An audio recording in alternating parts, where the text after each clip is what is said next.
একটা ছেলে প্রতিদিন বাসায় ফিরেই রাগ করত। মা, আমার ঘরে বারবার কেন ঢোকো? মা চুপ করে হাসতেন, কিছু বলতেন না। বাবা সারা দিন রিক্সা চালিয়ে ঘরে ফিরতেন, কিন্তু ছেলে কখনো জিজ্ঞেস করত না, বাবা ক্লান্ত লাগছে? একদিন ছেলেটা বাড়ি ফিরল, ঘরে অন্ধকার, মা বাবা কেউ নেই। টেবিলে শুধু একটা চিঠি। চিঠিতে যা লেখা ছিল সেটা শোনার আগে সেলিব্রিটিদের তো সবাই লাইক করে। চলো আজ দেখি নিজের মা বাবার জন্য কে কে এই ভিডিওটায় লাইক দেবে আর চ্যানেলটা সাবস্ক্রাইব করবে।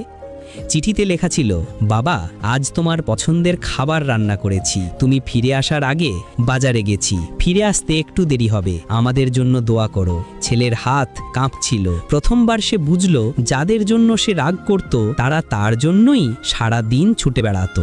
দরজার শব্দে মা বাবা ঢুকতেই ছেলেটা দৌড়ে গিয়ে তাদের জড়িয়ে ধরে বলল, তোমাদের ছাড়া আমার ঘরটা ঘর না, আমি আর